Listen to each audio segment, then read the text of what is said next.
Hey now, it's Mark here with a quick preamble. This episode is mostly a chat between myself, Tim, and the comic book legends Tom DeFalco and Pat Olliffe. But just to warn you that, as normal, this episode does contain spoilers. We mostly skirt around things and focus on the first few pages of the book, but towards the end of the episode, we do get into the detail of one of the elements around the ending. So that occurs about 50 minutes in. So generally fairly safe, but be warned towards the end. And as a new feature, I have introduced a jingle to warn you of a particularly spoilerific spoiler. And that sounds like this. Watch out! There's spoilers ahead! Turn back before it's too late! So when you hear that noise, you know that spoilers are indeed ahead. Now with that preamble done, hope you enjoy the show and play the jingle. Live from the Talking Joe Studios, it's Talking Joe.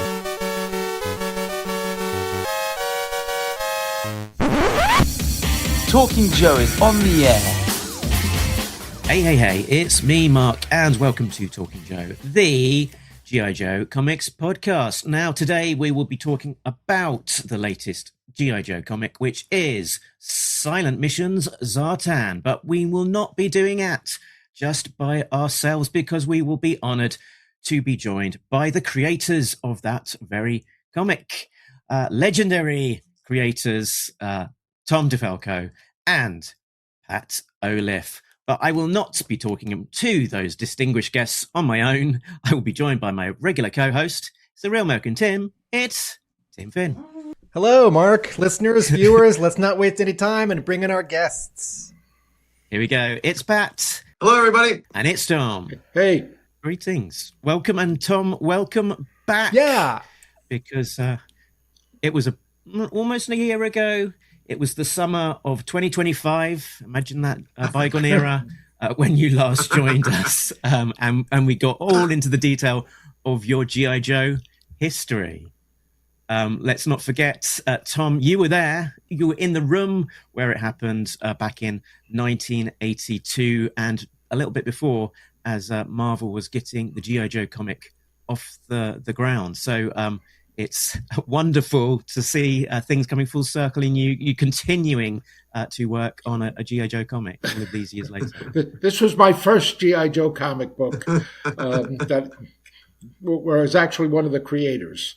I didn't realize how much I wanted to say this until I thought about this episode. It's not just welcome back to Talking Joe, the podcast, but Tom, since you were the editor for the first year of the comic brand and the first, I think, 6 issues of the monthly series, welcome back to G.I. Joe. And Pat, you drew a cover for 301 and some heads that went in the back of 301.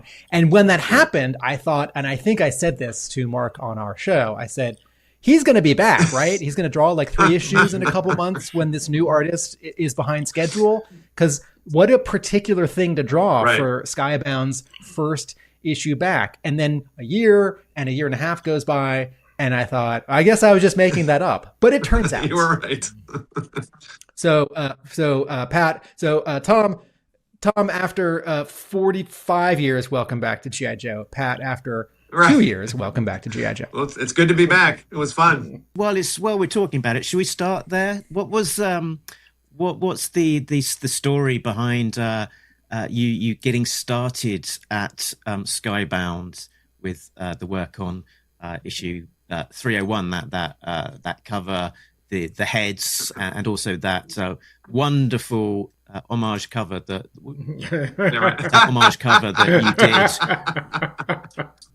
Yeah, Tom will recognise this one, or at least the thing that it was inspired by. We've got some jumping Cobras off of his tank, rather than some jumping Joes off a Mobat tank. Well, it was that was a lot of fun, and I was very flattered to be asked to do that. Alex from Skybound, he'd been in contact with me off and on the year prior wanted to know if I was available to do some issues, 1, 2, 3, whatever they might need help with. And I love the series. I love what Chris Mooneyham was doing. I love what Paul Pelletier was doing. So I was very excited to be asked about it, but we could just never make the timing work. I was busy on other projects, and so, he would just kind of check in on occasion and said, how's your schedule look now? And it never timed out for me to do an actual issue. But he said, would you be interested in doing maybe some covers? And I did a couple of trading card pieces as well.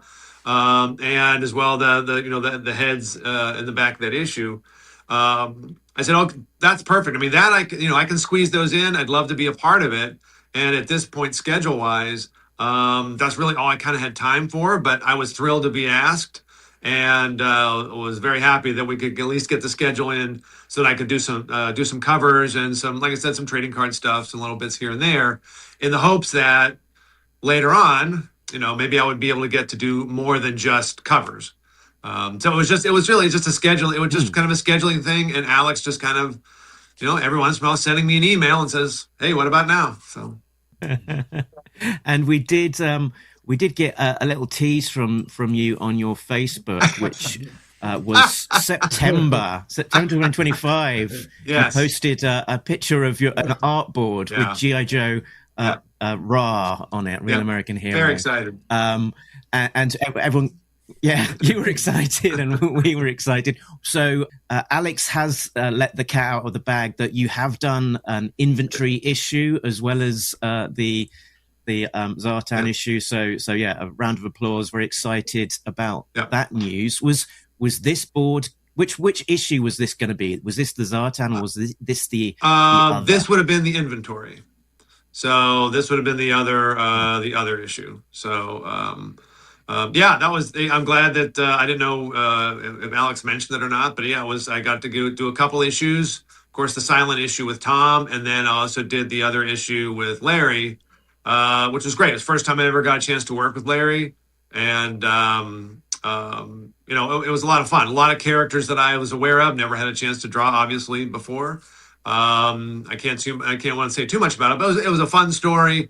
And like I said, I was happy to get the 2 issues. Pat, the G.I. Joe comic ran for many years at Marvel and then at IDW before it landed at Skybound. And I know that there's this phenomenon where a lot of comics professionals are so busy writing or drawing or lettering or coloring that they don't read comics. Or they don't read a lot of comics. And that's not one of my good friends draws for DC, and he goes to the comic book store every so often, and he buys things that he likes, and he has favorite artists, and he looks at them. But he doesn't read them because it's like you ask an actor, like, "Oh, do you watch your show?" Like, no, I was there when we filmed the show. I made the show. So how much have you tracked G.I. Joe in general, or this specific comic book that's been running off and on for such a long time? That me or both of us? Yes. Sorry. Oh, okay, I'm sorry. Yes. So I've been aware of G.I. Joe for a long time, obviously from the toys and the cartoons, and I was aware of the comics briefly when I was younger. But at the same time, when I think it was issue 301 was I think that was the beginning of the Skybound issues, the one with Chris's first issue, and like your friend, I don't always read a lot of comics. Being aware of G.I. Joe, I always kind of check them out when I go to the comic book shop. I thought 301 was different. I thought because it was nice to see it return, but it was also, I thought I was really taken with Chris's artwork.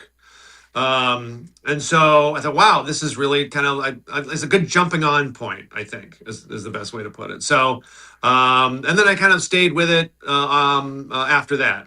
So that was really kind of my reintroduction into the G.I. Joe universe. And Tom, how active an eye have you been taking on as to what's been going on with G.I. Joe?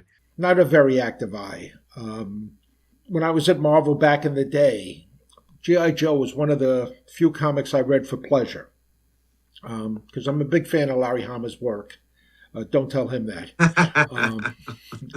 And I stuck with the comic book I think well into the 50s. And then time became too precious. So, Tom, do you read comics now? Do you go to a store or have something shipped to you? Do you read on a tablet? No, I don't read comics. I read comics on a tablet if somebody's sending me reference for something. Okay. But, for the most part, I prefer, reading the comics, reading old reprints. Most of the comic books that I still read are the comics of my youth. A lot of today's comics just don't have the excitement and the action or the characterization that really sucked me in as a kid. I think comic books need soap opera. And today, most of the comics that I see are, quite frankly, I find them kind of boring. They're more radio scripts than comic books. Just a bunch of heads talking.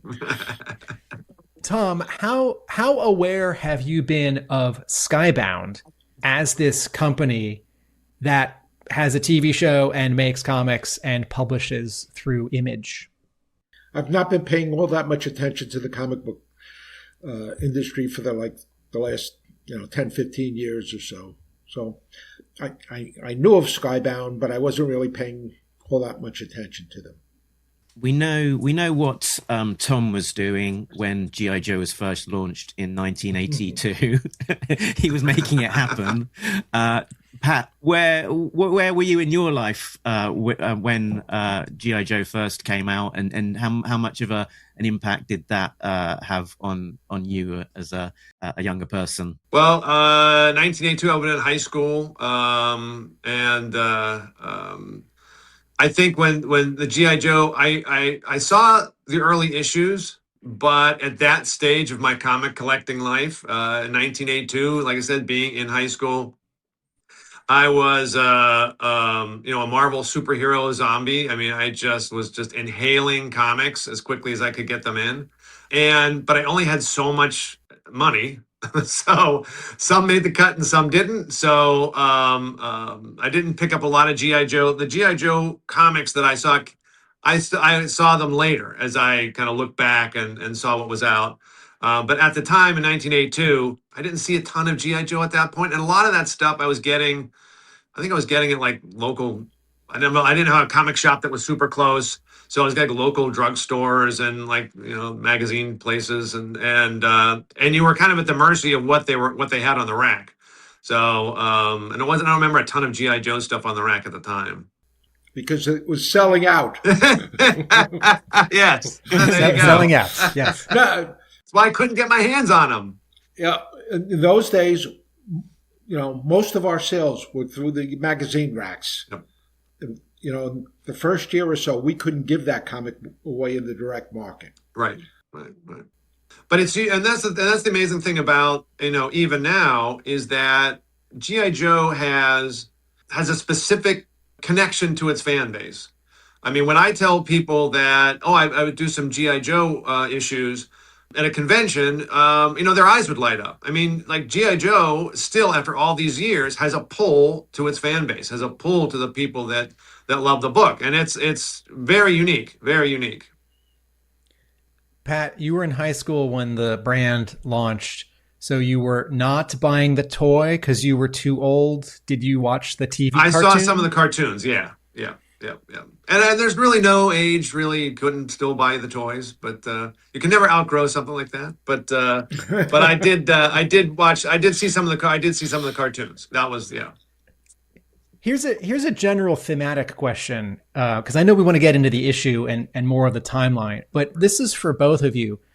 G.I. Joe is not a war comic, but it is an action comic, and it's in the direction of a war comic that I don't think it's like sort of any other book on the stands. So maybe we'll start with Tom and then Pat. What is your take on war comics, ones that you have read, or neither of you are known for writing or drawing war comics or straight action? You're much more, superhero guys. Can you talk about this category and then sort of maybe G.I. Joe specifically? Tom.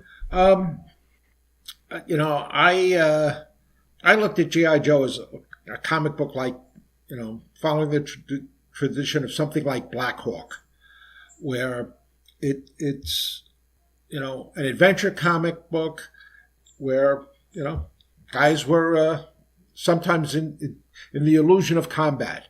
Now, I love Sergeant Fury and his Howling Commandos, especially the early issues, which were kind of a parody of war comics. And, Joe Kubert's Sergeant Rock, Sergeant Rock, the Losers by Jack Kirby. I liked all of that crazy nonsense. Tom, do you have a take on writing it, since you are known as an editor and known as a Marvel superhero writer? I'm a very lucky guy because I'm known for many things by many different publishers. So, my take on writing it was, when Pat asked me to get involved in this thing, I thought, okay, we're going to have a fun story with a fun character. And, okay. I just, Pat had a lot of the initial ideas, and we just, riffed on that stuff and had a lot of fun. I'm not trying to peg you too narrowly into a category. It's quite all right. Okay. I used to tell people, every editor puts you in a box, and if you're going to have a fun career, you got to be in a bunch of different boxes for a bunch of different editors. I remember a publisher I worked for decided to start doing graphic novels at one point. And I said to him, "Oh, you're doing graphic novels. Why didn't you talk to me?" And he said, "What do you know about graphic novels?" It always depends on which box you're in. Pat, what is your reading experience with war, combat, action comics, and what is your take on it, since you are known more as a superhero guy? Well, I mean, like many of the titles that Tom just listed, Sergeant Rock and Nick Fury and Howling Commander. I mean, war comics are played an important genre in our business. I mean, they go up and down in terms of their popularity. They were all over the place, decades ago, less so now.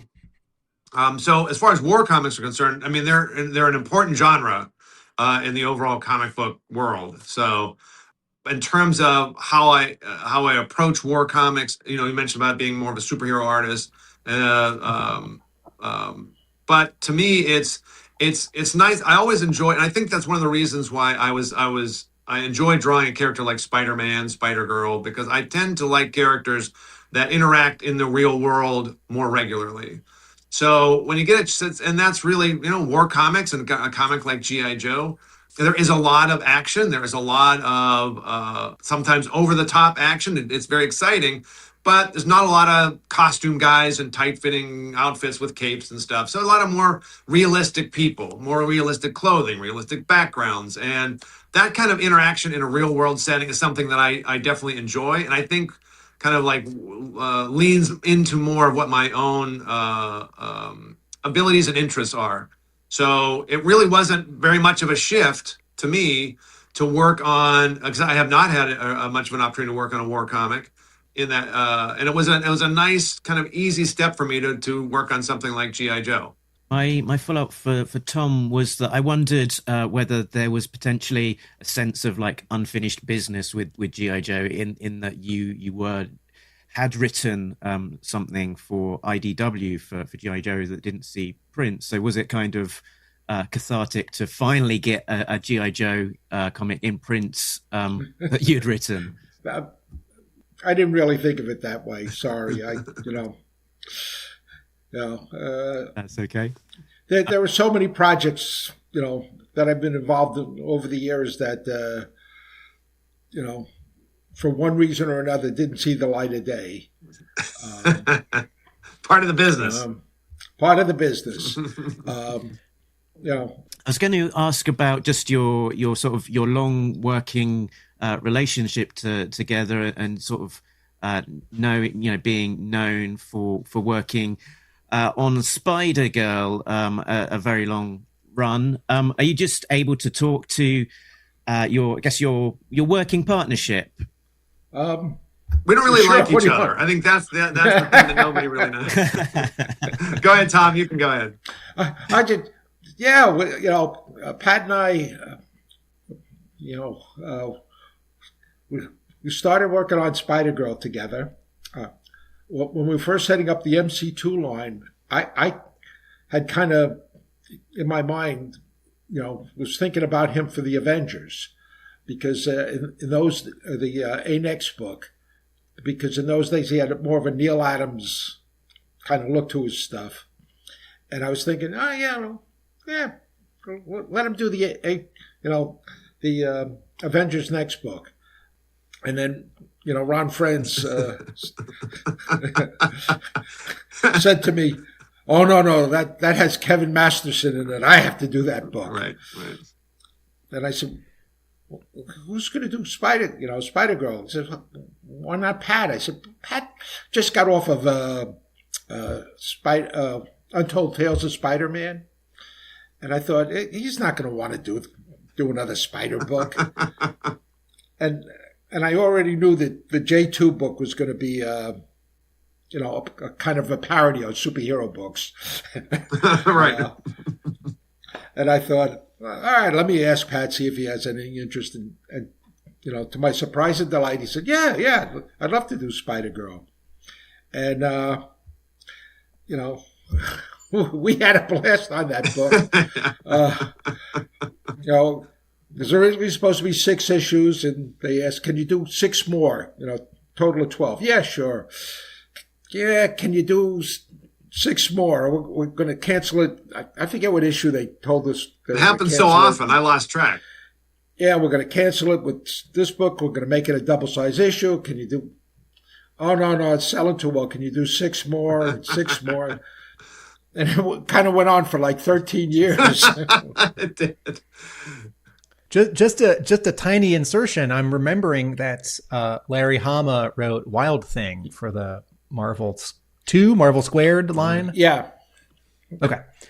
Sorry, I interrupted. Is there more to say about your working relationship besides you get along and you trust each other's storytelling instincts? And I imagine at conventions, it's really nice to see each other and catch up. It is. I think part of it is that, Tom was one of the first writers I worked with when I broke into Marvel. I'd done some Tales of Asgard stories, did a Thor fill-in. He and I did the Thor Core miniseries. So we had built a relationship for years before we got a chance to work on Spider-Girl together. So by the time we hit Spider-Girl, there was definitely a comfort level, I think, working together. How we both kind of see the genre, how we see how to tell a story, how to tell a superhero story. We see it very similarly. So it was very easy to just kind of step right in there. And I was, like Tom said, What If 105 came out and Spider-Girl was popular and they wanted to make a series and then the whole universe, I assumed, I actually thought I was going to be the Avengers artist as well. So, but I was very happy that it went the way it did, because I loved working on the book. And as Tom was talking about how many times we came close to cancellation, I was on that book. I was on that book for 5 years. And, at this point, if you tell somebody I had a 5-year run on a book, they're like, "Oh my God, that must have been so great." You just kind of sit back and the work's going to be there and you just kind of get into the character and stuff. And I said, no, it was on the edge of my seat the whole 5 years. We always were going to be canceled every 10 minutes. So I said, I look back on it now and say, well, it's a nice thing to have a 5-year run. But at the time, it felt like it was constantly a 6-issue run. So Pat ultimately left because they offered him a series, which they said is going to be around for a guarantee of 3 years. Remember that? I do. They said that because that was the time they were going to cancel Spider-Girl. The sales were not good. That was it. This time there's no coming back. There is no saving it. So we're going to move you on to this other book that we have a lot of confidence in, which got canceled before our first issue ever came out. And Spider-Girl, of course, went on to run another 5 years with the illustrious Ron Friends. So, that's the nature of the business. Here's a technique question, Pat. those heads and shoulders in issue 301, I thought those might have been drawn digitally. But Mark has just put on screen your artboards for that cover. So more generally, when did you start inking yourself? And can you talk about inking yourself? And also, are you always drawing with ink on paper? Do you sometimes draw digitally? Well, when I got out of art school and spent a little time finding work at small black and white independent companies, I always ink my own work. Well, that's not true. I did the first issue, somebody else inked me. But I inked my own work when I first started the business. I was not ready for that. I don't ask people to seek that work out. It's not really the best. But when I get the chance, I do enjoy inking my own work. I inked my own work on the Thor Core miniseries. And I started off inking my own work when I was the regular artist on Warlock and the Infinity Watch. But the deadlines became too tight. And I found that over time, I just wasn't fast enough. I wasn't fast enough to meet the schedule and ink my own work. So I've been very fortunate to work with a lot of really great inkers over my career. But then in more recent years, I've been able to ink my work more frequently. And it's something that I wouldn't consider myself an inker necessarily, where I would be able to, ink all kinds of other pencilers. I just ink my own work. I mean, my skill set's fairly limited in that way. But I do enjoy it. And as far as inking on paper, most of the time I have inked traditionally on board. Over the last couple of years, I have been inking primarily digitally. Now, the board, that the Skybound logo that you show with the board, occasionally I will still do traditional inks on boards. That cover was inked on the boards. But then some of the interior pages, there you go, because there is an original art market. But then the interior pages for both the inventory and the silent issue, because of the deadline required, I did ink that digitally. And that's really kind of that really tends to be kind of the deciding factor is, when I get a project, what's the deadline? If I think I can meet the deadline, ink my own work, then I'll do it. If it's too tight, or ink my work traditionally, I'll do it. If it's too tight, then I just do it digitally, because it is a little faster. But there are pages of the pencils which you scan and then digitally. So yeah, it depends. On a couple of projects, I did all of it digitally: pencils, layouts, everything digitally. On the G.I. Joe, both the inventory and the silent issue, I did pencil those traditionally, and then scan them in and print them out onto the board. Or scan them into my iPad and then ink them digitally from there. So there was a physical. I prefer to have some physical, tactile part of this process. So if I can find a way to draw traditionally, ink digitally, that's kind of a nice hybrid for me. Not only is there an original art market, there's a G.I. Joe original yes, there art market. Yes, there is. We should probably get to the meat of this. Can the two of you talk about how this Silent Missions Zartan comic came to be, the timeline, when you were talking to Alex, was his paternity leave a part of it? Tom, how much of the story is you? When did you finish? Let's hear it, please. Pat, you started the whole thing. Yeah. So Alex, like I said, Alex had would reach out to me on a fairly regular basis, see if I was available to do any issues. This particular time, he emailed me, and I had an opening in my schedule, and I thought, yes, actually, Alex, I can do some issues for you guys. He said, that's great. So we have 2 issues to do, one being the inventory with Larry, another one being a silent issue. And I was aware of the silent issues that they did previous. This time they were going to do villains. I thought that was super cool. So he asked me if there was a villain that I had in mind that I thought would be fun to draw for the silent issue. I immediately picked I think I picked the Baroness, but she'd already been taken. So I said, so I suggested Zartan, which I love that character. So much to do with him visually. So I said, I'd love to do a Zartan silent issue. He said, that's great. He said, do you have any story ideas? And maybe because it's a silent issue, I wouldn't have to carry the load of the dialogue part. So maybe I could write this too. So I so I put together a couple ideas, sent them into Alex. Well, yeah, they're okay. Send another. Well, let me try again. Clearly, I was over my skis. I was not ready for this. So I said, okay, I know I'm in over my head. So I know who to call for a book like this. And Tom DeFalco was first on my list. So I said to Alex, I said, hey, I think we need to get DeFalco on this. And he thought that was a great idea. So that's what, at some point, they obviously reached out to Tom and we kind of like cobbled it together. So, yeah, and I saw some of Pat's ideas and I couldn't figure out why they didn't accept them. But I think the initial idea with the weapon and stuff was, all came from one of your plots. right. And Zartan, is a fun character because he's always 2 steps ahead of everybody. I like sneaky characters like that. So, Pat and I just started talking and,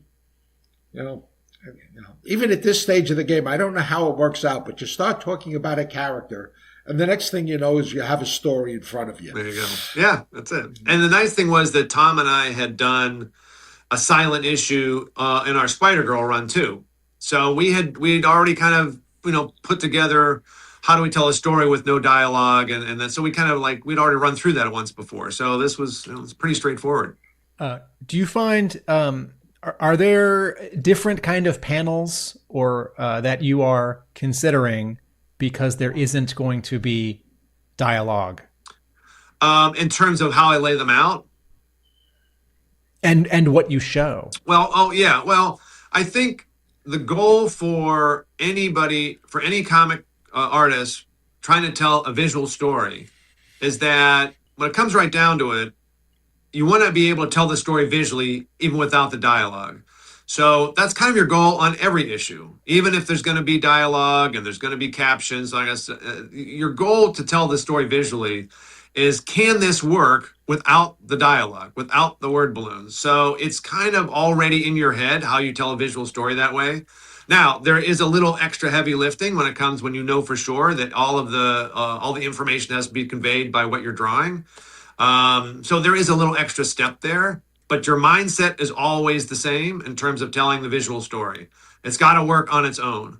Yeah, but on a silent issue, you do have to add a little bit more here and there, a little bit more background, make sure all the information is there for everyone to see. The other thing too is that when you lay out you lay out your panels, and there's going to be dialogue in there, you kind of have to leave room for where the dialogue or the balloons will go. Yeah, so you have to kind of I didn't have to worry about that this time, so I could just use the whole panel. That was a lot of fun. So I'm smiling because Pat is talking about how an artist's job is to figure out how to tell the story visually and that sort of stuff.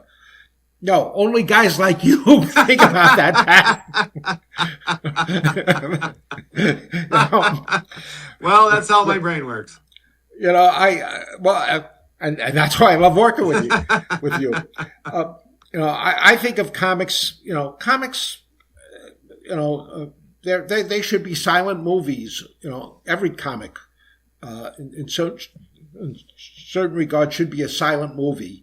The artwork tells you what's happening. The dialogue kind of tells you why it's happening. And that's, the words and pictures, mushed together. Yeah. And that's what my problem is with a lot of modern comics is they're all headshots. See, you're looking at pages of just heads talking and thinking, I don't know what's going on here. Do I have to actually read those balloons? Did the two of you have other characters or vehicles or locations that you knew you wanted to include? Because there are other characters and there are particular vehicles in this story. Yeah. It's not just Zartan all by himself. No. There's a bunch of other characters and stuff. I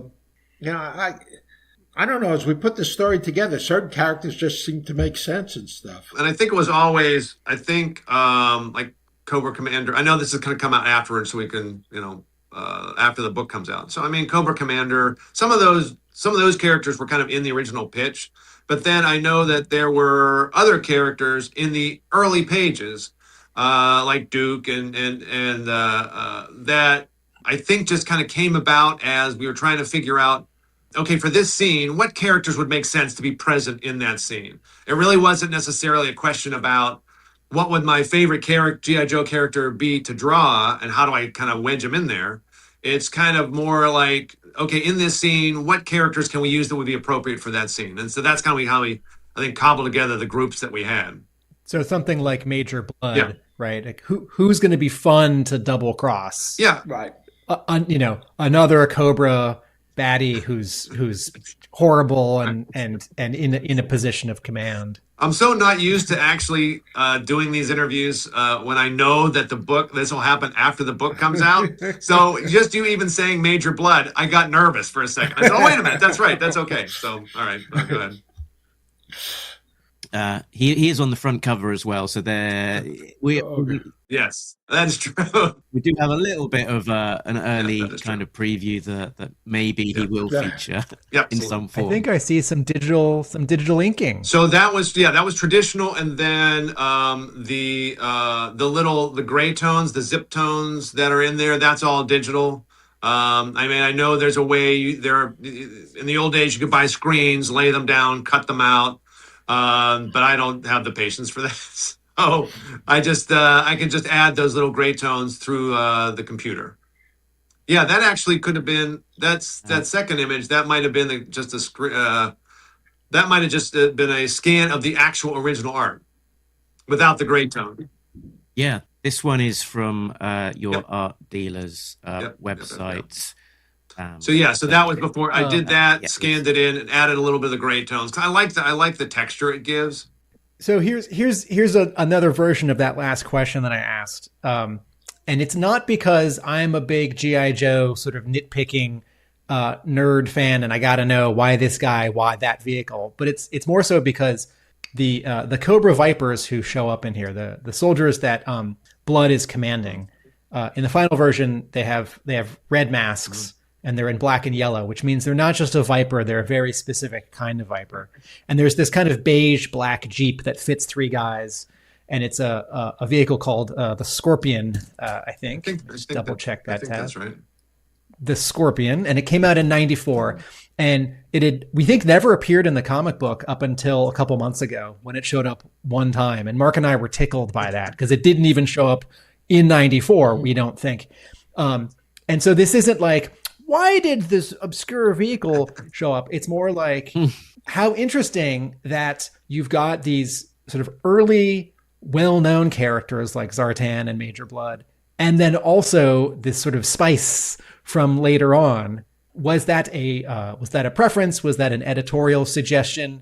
Did that just happen and you sort of don't even know? Like, oh, I guess it's the so-and-so Vipers. Well, and I don't remember, Tom, in terms of, I don't remember getting a lot of input necessarily up front from Skybound in terms of you have to use these characters and these characters. It was kind of more what I think fit with the story. And in terms of the coloring, I mean, John Kalisz did his normal amazing job. But I know that a lot of these choices were run through Skybound to kind of make sure that they were accurate and for the specific Vipers that we used. But I don't remember I think that was kind of more our choice. I don't remember, Tom.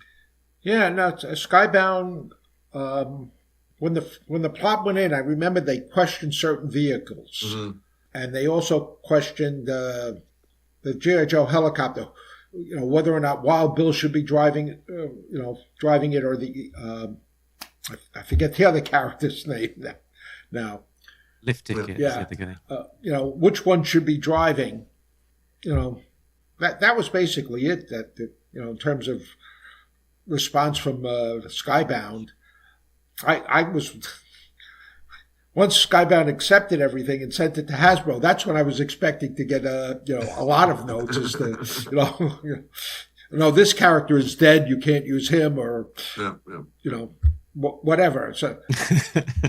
So those were basically our choices, and I think there was input too at the very end. Those the vehicles they kind of come in at the end. I think the cutter's driving. I think they're urchins, sea urchins. Is that what they're? Yeah. Is it the Shark 9000? That's okay. Shark That's 9000. Okay. Yeah. Okay, that's what it was. That's what it was. Yeah. Okay. Yeah. So I chuckled out loud when I Yes. saw that panel with all Yes. of them Yeah. because this is another toy that comes late Right. in the original line. I don't think it ever showed up in the cartoon.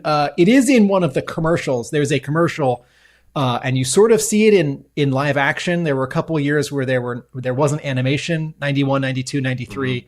They cast actors and shot these like 20-second movies in Canada with actors in costume. And Cutter is riding a sort of a regular boat, not this. And it's like, I guess I'll pretend that's the Shark 9000. But it's funny. I think in my mind, I always assumed that there was only one of these, that this was really a prototype vehicle in the story of G.I. Joe, whereas some of the tanks and the Jeeps and the dune buggies, there's 10 of them or 100 of them. And so I turned the page and I saw all of them here. And I just chuckled out loud because I guess it's canon now. There are 30 of these. Yeah. But yeah, they got a whole fleet that they've not used since There you go. 1993. You know, this is the military. They don't build just one. Right. And yes, I had to draw all of them. I had to type that sentence. There are 200 boats coming down. Okay.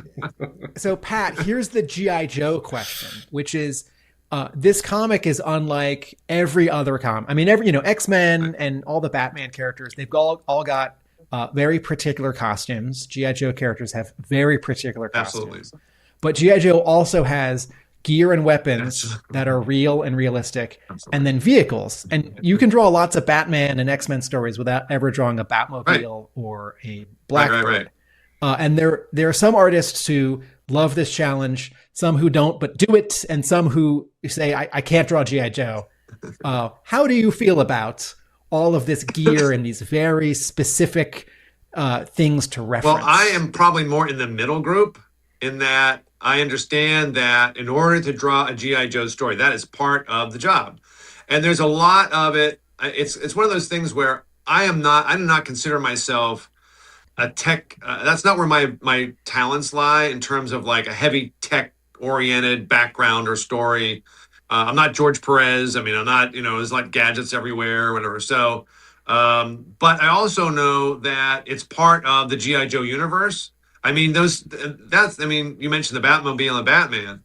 A lot of these vehicles are just as important as the characters. I mean, so they are all part of the G.I. Joe universe. So it's one of those things where when I get a script and and there's a lot of boats and, a lot of reference gathering and there's boats and there's planes and you'll, whenever the inventory comes out, you'll see lots of that stuff for sure. So it's a little, when you're met with all that, it's like, I got a lot of work ahead of me, but when it's done, you're happy with it. And you're happy to put in the time. You're happy that those scenes are there. You're happy those vehicles are there. Those weapons are there. Because when it all comes together, when it works, that's a G.I. Joe story. Shall we look at the first few pages? Because you sent through your process on those. So it might be fun to have a little bit of a look at those. I want to ask Tom and Pat, what specifically did you call this weapon in the plot, in the pitch, and how did you describe what it does? Because I see what it does, but what is the plot? What is the script? Call it and describe it as. I think the plot refers to it as the gizmo or the weapon. Oh yeah, it's a weapon. Yeah. I didn't have to figure out, what to call it because it's never mentioned. And I basically described what it does, and Pat can, Pat can draw anything. No matter what nonsense I ask for, there you go. It's there. Yeah, and it was, and getting the chance to, and that's what it's really just, it's there to move the story forward. I mean, in there, it's to create something that allows for the back and forth and the betrayal and the sneakiness. So it kind of like serves that function. But outside of those initial pages, it's important so that when I designed it, I wanted to make sure it looked kind of weird. It had a unique look to it so that you could recognize it immediately when you saw it at the end. And then it was important also to have it to show that it has this massive destructive power, to give it a reason why everybody wants this thing. So that idea, when Tom, sent when I got the script, that idea that it's just kind of there in the middle of the town and then obliterates the town. We needed to show that it had that kind of destructive power, or nobody would care. Yeah. I must admit, one of my questions for this was whether it was brand new or whether it was based on something already, because in the Revenge of Cobra miniseries, aka the Weather Dominator, they had this sort of MacGuffin thing which they called the Laser Core, which was a sort of similar kind of shaped MacGuffin device, and I was wondering whether that was an Easter egg or whether it was just a coincidence that we've got two round giant energy weapon things. It's a coincidence. I was unaware of that, so I just that was just kind of out of my own head, and I knew that because of the way the story goes, that it also had to have this kind of a shape to it that would fit into a certain size box. So I couldn't draw this giant Kirby machine because it wouldn't work for the reveal at the end. So there was a certain limitation in terms of size, but in terms of the cylindrical part of it, that's just great minds thinking alike, I think. And a lot of weapons are circular in design. There you go. This is not a question. This is a comment. My two favorite panels in this. One of them, Mark, is on, I think, the next page. One more page. When the Joes are crating it up. Oh, okay. Yeah. Because I feel like in the hands of someone who's not being as careful with visual storytelling, that panel would either not be there, or it would be smaller and it would be in the background and something sexier would be happening. And we would miss the continuity that it was round, but now it's hiding in a cube. Right. Yep. And you'd sort of follow, there'd be some dialogue like, oh, we're loading the weapon into the helicopter. Right. And I would long for this panel. And then I think it's 3 pages later, the Joes are in the helicopter and they buckle their harnesses. Right. And I thought, okay, if this was a comic with dialogue, there might be some dialogue that's forwarding, it's like, well, we got to get to base in 3 hours, or we need to intercept the so-and-so, or the scientist is requesting a so-and-so, and them buckling their harnesses would be secondary to sort of the window dressing, which actually is primary. And as is in this comic, we get this moment, which is you wouldn't see in a lot of comics where they're shackling themselves in, and it becomes the primary moment. And I thought, oh, good, we do have it in this unlettered preview. Excellent. Yeah, there it is. Because I don't know that I've ever seen preview. I don't know that I've ever seen Joes or Cobras buckle up in a comic or a cartoon. Well, yeah, I mean, it became important as the scene plays out, and they all get gassed and everything. So you kind of have to lock them in. I mean, given what's going to happen, I can't have them wandering around the cabin. I mean, they need to be stationary and not be able to. They're kind of trapped. So yeah, you talked about the loading the weapon into the box. Yeah, all of that is so important because the gag at the end, it doesn't work if the reader isn't completely aware of what each step is through this story. And without the dialogue, it becomes even more important that you do not want a reader looking at those early panels and go, is that what he's doing? I'm not sure. And then you get to the final page, you go, oh, that's what he was doing. I mean, you don't want them to get that far. So all of that stuff has to be relayed as clearly as possible, as early as possible. When Mark and I are reviewing new issues of G.I. Joe, and on weeks where there isn't a new issue, when we review old issues, we talk a lot about visual storytelling with dialogue, and then the very occasional G.I. Joe story without. And we talk a lot about establishing and reestablishing visual cues where characters are in relationship to props and characters. And the panel below the buckling up panel is another one of these that I feel like a young artist, an artist in training might miss, that we need to see where the helicopter is in relation to Bludd, and we need to see that Bludd is pointing at something else. And I feel like for established storytellers with the chops, this is just all embedded. And for new storytellers, I feel like, okay, maybe a new comics artist would draw the same panel, but we wouldn't see the helicopter in the background. And through cues, we'd figure it out. Right. Like, well, he's either pointing at it right. or he's talking about how it's over there. But I really appreciate this establishing and reestablishing. Well, I mean, thanks. I mean, that's just Visual storytelling. Yeah, visually storytelling, 101. And I think that it was important because on the page 2, and I loved when I got this script, I thought this was such a great idea that Tom had about each character like spying on the other character. So you got Duke looking at the after effects of the weapon. You've got Zartan looking at Duke. You've got Major Bludd looking at Zartan. I mean, and that in one page, that basically encapsulates the entire like gag of the story. Is that who's watching who kind of thing. So to make sure that all still works, because we have to make sure we're placing everybody correctly, then yeah, that the shot of him in the foreground and the helicopter taking off in the background. I mean, you just have to have something like that. See, I thought this was going to be your favorite part of the comic, Tim. I think this is my favorite page, and I particularly like Duke there with his binoculars, Zartan with his binoculars, and of course Major Bludd has got a telescope because he's only got one eye.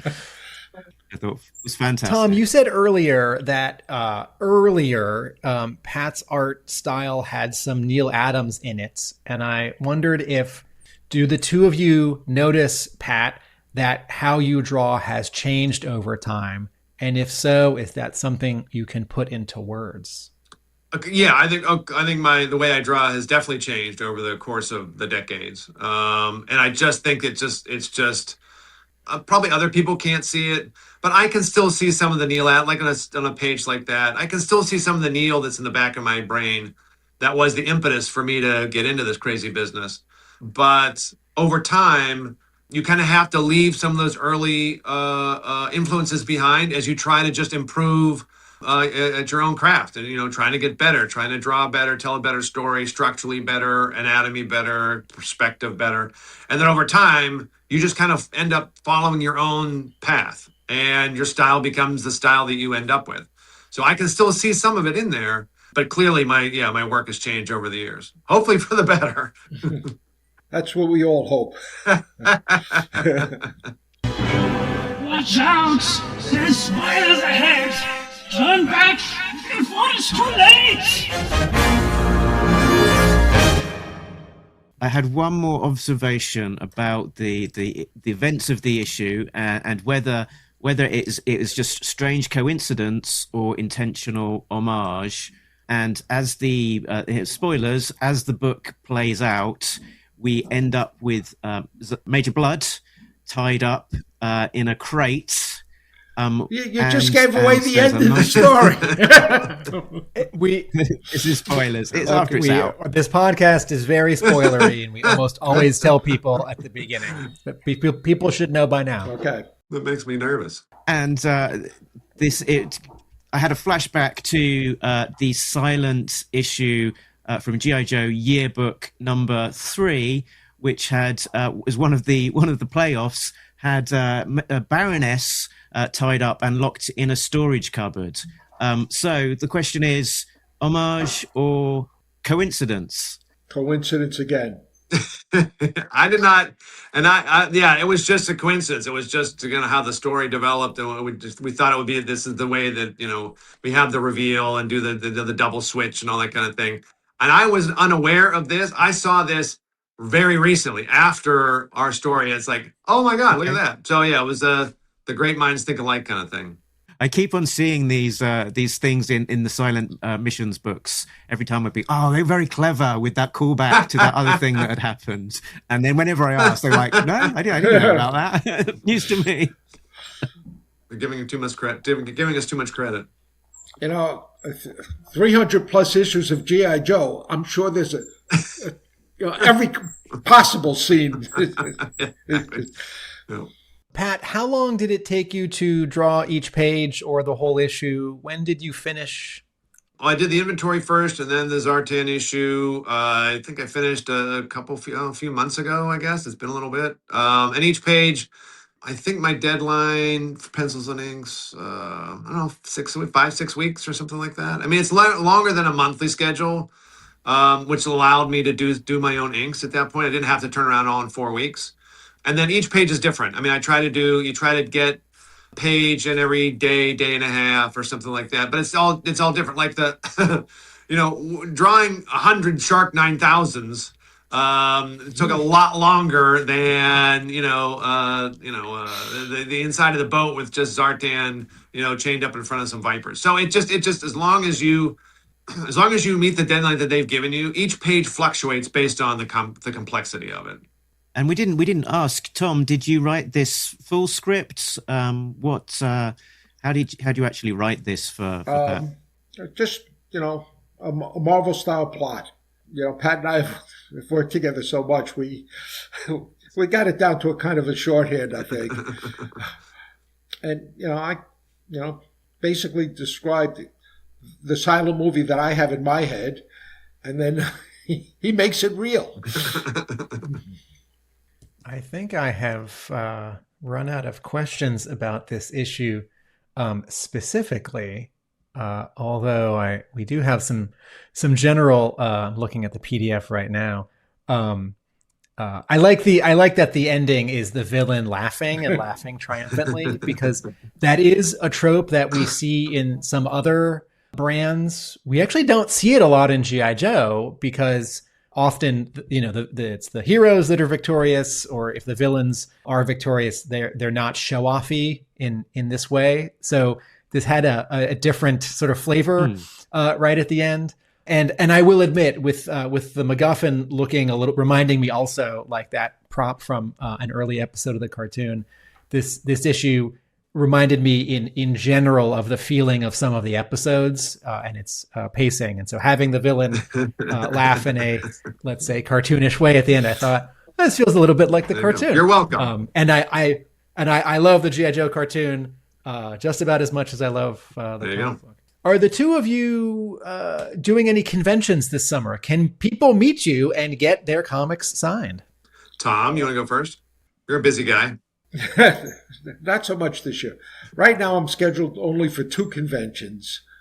Every year, I get an additional art agent to, represent me to conventions, and I figure if I get one more next year, I won't have to go to any conventions. So, where can people see you the summer or fall of 2026? In April, I'm going to Concord, New Hampshire for the Little Giant Convention. I think that's April 12th, 13th, somewhere around there. And then I'll be going to the Heroes Convention in Charlotte, North Carolina. Charlotte, North Carolina. And that's it for me at this stage of the game. Okay. Pat? So I'm doing, at the end of May, I'm doing a convention in Virginia, the Big Lick Nova show, I think, in Virginia. And then first weekend in June, I'll be at the Pittsburgh Convention, downtown Pittsburgh, Three Rivers Con. And then I will also be at the Heroes Con. So, Tom, I will be stalking you there. And then I think that's at this point. So I think that's 3. And then I think at this point, the only one after that would be the Baltimore Comic Con in September. That's all I've got right now. And probably also worth mentioning that people can buy your art. Does it normally go via Catskill Comics? Yep, you can talk to Scott Kress at Catskill Comics, and they'll have, that's where I have my art and take commissions and all that kind of stuff. There you go. And worth mentioning that you've done some recent commissions. And I'm guessing do you add the color yourself? I do. Yeah, I do. Ooh. Yeah. So we've got a wetsuit and a dock and a Cobra Commander and a shipwreck from your recent batch. So yeah, I noticed that I have been getting more now that I've done some GI Joe work, and now that Silent issue is coming out, I am getting more requests to do GI Joe commissions, which is a lot of fun. It was a pleasure as a reader, it was a pleasure to have Tom, you back on GI Joe finally, and Pat, to have you for real on GI Joe Insides finally. I'm a fan of Untold Tales Spider-Man. And it wasn't just because it was 99 cents. I thought that was neat, but not necessary.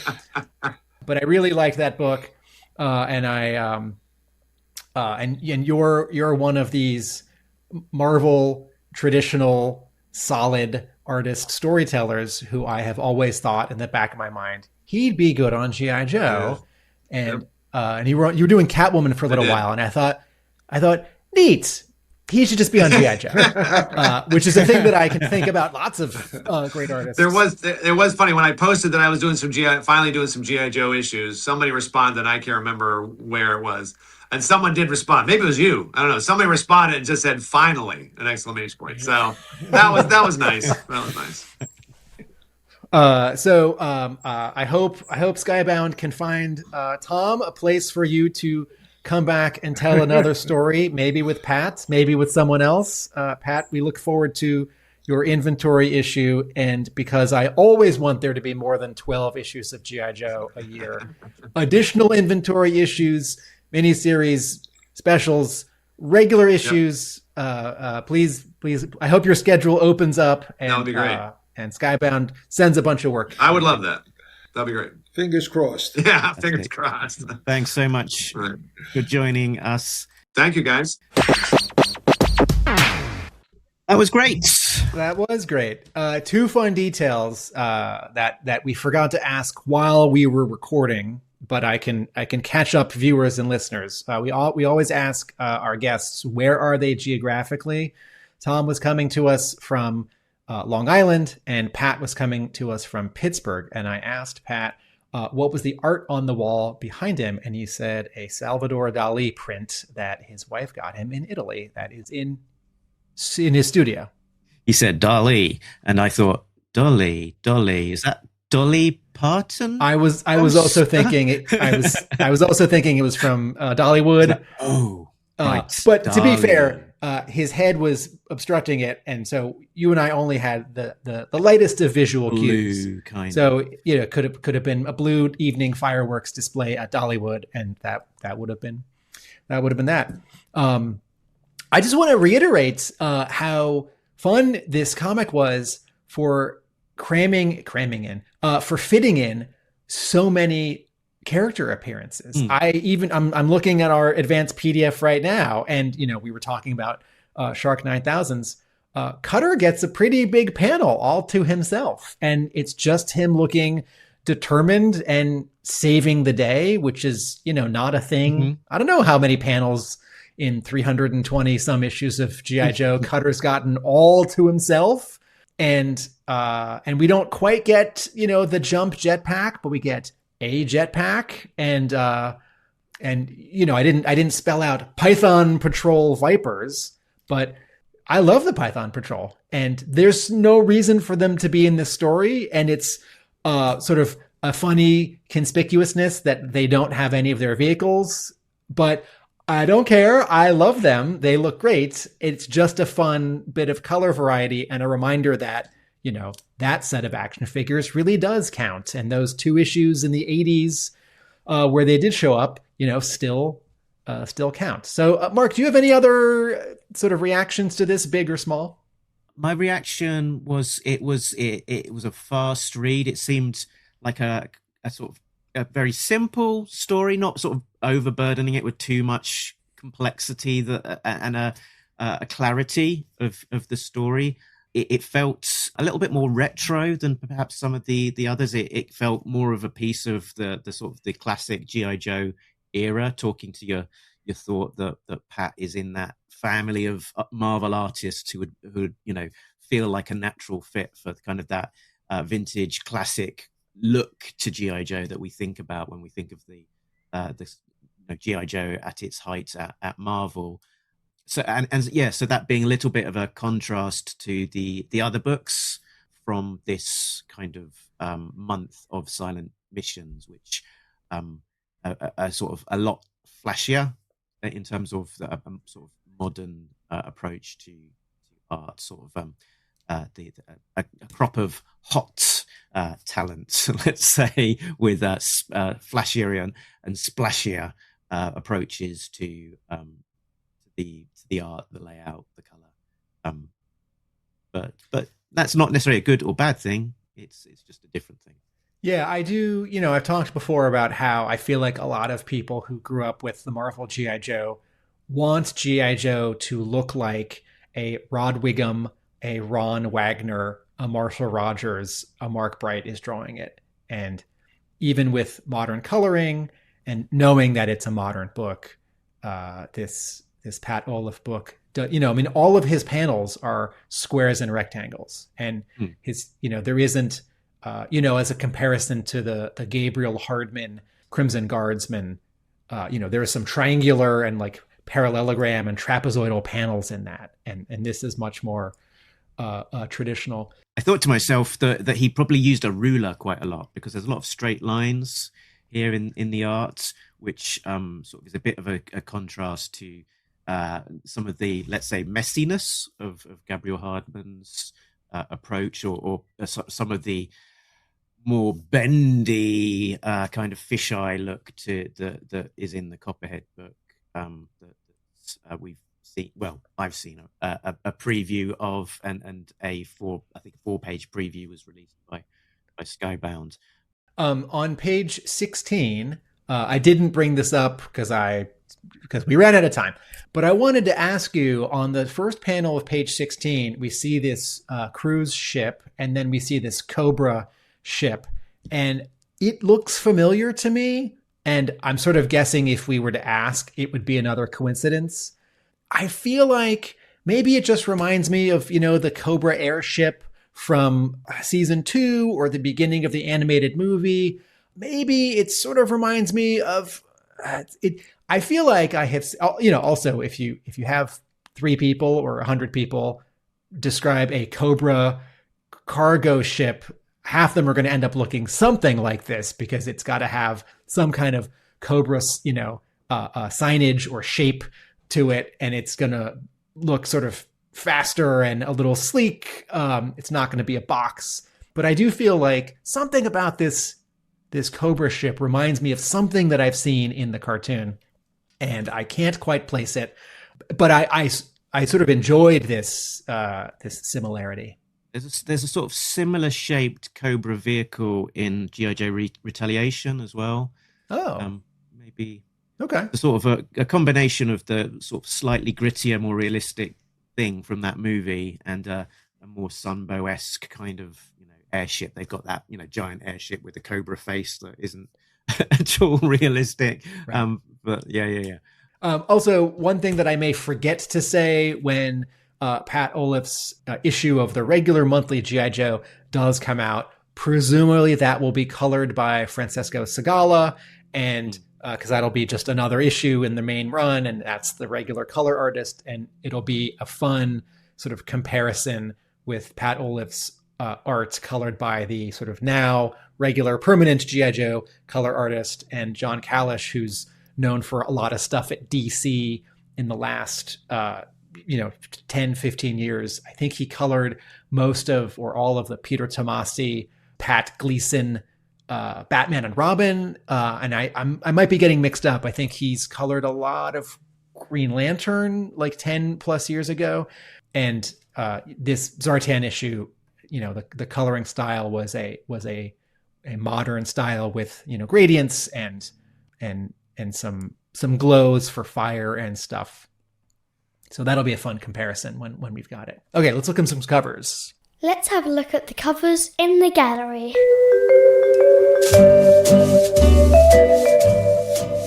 Cover A is drawn by Pat Olliffe, do we know who colored this? I don't know if I know who colored this.